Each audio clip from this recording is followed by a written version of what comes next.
on the radio, at dance studios, in local clubs and bars, at clubs on campuses, and there's even courses at ASU on hip-hop. Is there one definition of hip-hop?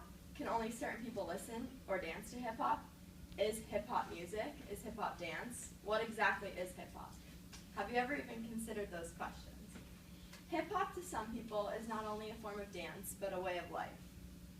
Hip-hop is constantly evolving, and there's an old school style of hip-hop and a new school style of hip-hop, and I've had the pleasure of training in both styles with some of the top-notch choreographers and dancers around the country.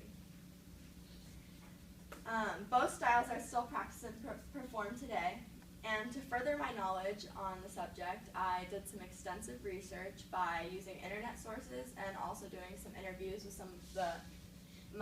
some experts in the topic. According to this class, you guys know very little about the subject, but would like to know more. So hopefully after this speech, I can further evolve your knowledge regarding the subject. The history of hip-hop originated in the 20th century and absolutely is evolving today. What started over 30 years ago as a particular culture and movement, it originated in New York among Black and Latino ghettos, and street culture existed for centuries. Street culture existed for centuries in all different countries. But in the USA, a country of ghettos, it had a special, I guess you could call it, isolation from the rest of society. Despite the fact that hip-hop as a way of life existed for many years, it began in the South Bronx of New York, which is considered to be one of the poorest places in New York. In 1967, a man who went by the name of Kool Herc made his way over to the Bronx from Jamaica.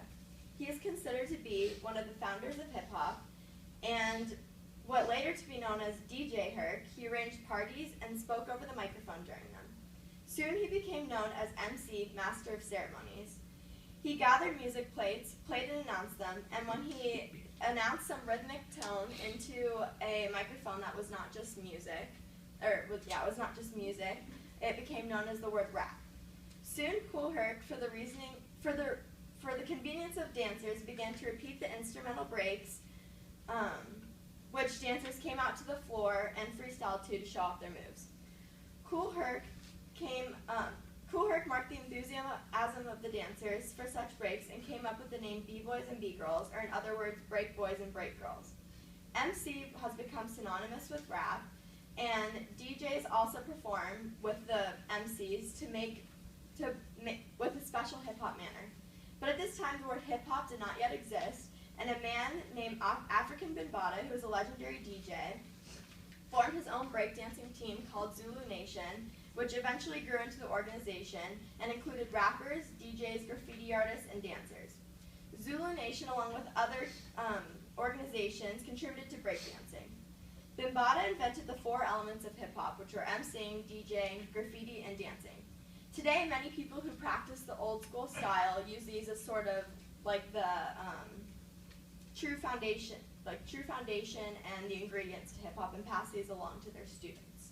That is people who practice old school hip-hop. There's a definite fine line between old school hip-hop and new school hip-hop.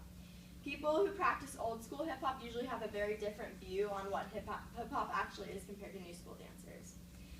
Old school hip-hop dancers usually constrict themselves to 3 consecutive styles, which are breaking, popping, and locking. Although all of these styles can be interpreted differently, each one of these styles usually stays pretty true to itself. Breaking is a style that is usually done most on the floor. It has pretty basic moves that are literally called 6-step, 2-step, 3-step, which are pretty much exactly what I just said. They have you move your arms on the ground and your feet on the ground as many times as each move says. And then there's some moves that are more like trick moves, and those are called power moves, and those are usually like flips and things like that. But there's some hip-hop dancers only do the more basic moves, and then some are known as power dancers. And then there's also moves that are done not on the floor, which are called up rocks and top rocks, and those are usually the setup for what you're about to do on the floor. And those have like some exact names, but usually more advanced dancers use that as their time to just show off their style and kind of interpret it however they want. Another style is popping, which is one of the funk styles of hip hop, and the dancers that do that are called poppers.